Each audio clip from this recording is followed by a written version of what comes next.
Hello everyone, this is Elizabeth from the Marathon City Branch Library. I'd like to recommend a good book to you today. It's called House of Dreams, The Life of L.M. Montgomery by Liz Rosenberg.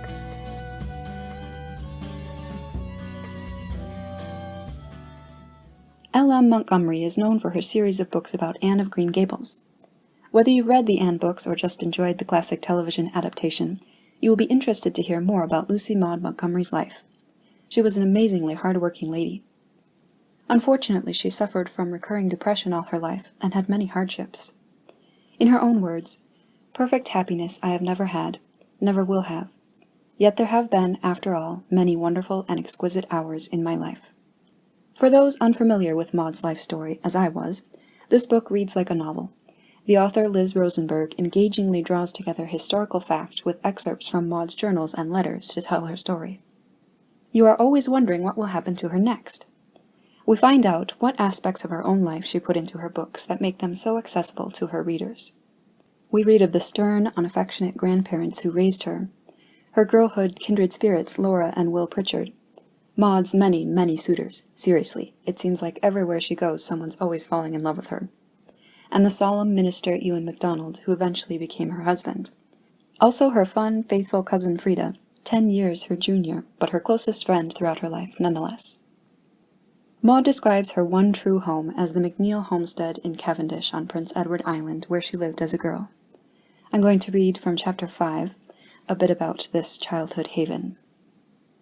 Maud had one constant consolation all the time she was growing up in the McNeill homestead, the privacy of her own room.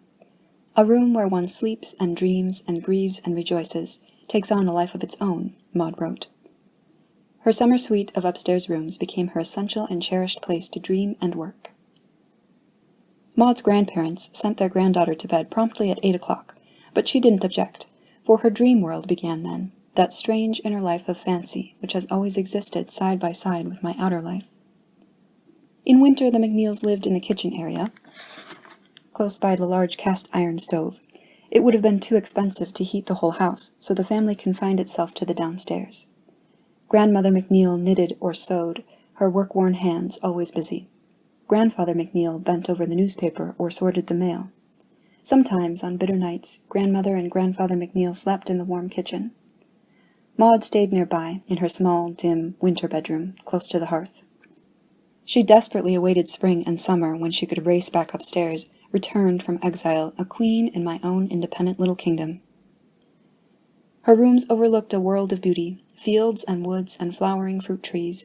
She knelt by her casement window, and over the low hills watched new moons I shall remember in the halls of eternity.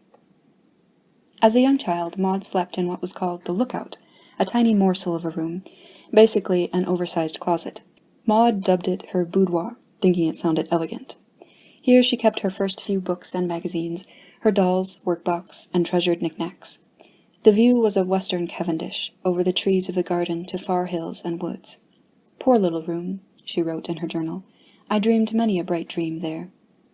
A few years later she moved into the larger den next door, and her former boudoir became a trunk room. Maud hung photographs, pictures, calendars, and keepsakes, and kept the room well supplied with fresh blooms. Her bedspread was white, the wallpaper figured with small gay flowers. The room was open and airy. The only crowded space in it was her bookshelf. On warm days, Maud opened the casement window and listened to the singing of birds, the rustling of poplars. Even as a small girl, Maud's moods soared or plummeted according to the seasons. Her favorite time was late spring and early summer. Here was a kingdom of beauty, she wrote. She delighted in summer rain pouring in green torrents over hills and fields. In fall, she watched the flame of sunset or the rising of a moon over the tip of a larch tree. Each winter, Maud returned to the dark downstairs like a caged creature. The windows became so thickly covered with frost she felt literally imprisoned. One May evening she wrote, "I have moved upstairs again, which means that I have begun to live again. To me, it means the difference between happiness and unhappiness." Of course, her summer den served an important function she never uttered aloud. It became her writer's study. Here Maud secretly composed her most beloved books, Anne of Green Gables and Anne of Avonlea, Kilmeny of the Orchard, and The Story Girl.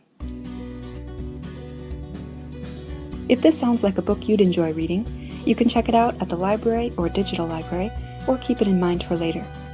Thank you for listening, and remember to take some time today to read something you enjoy.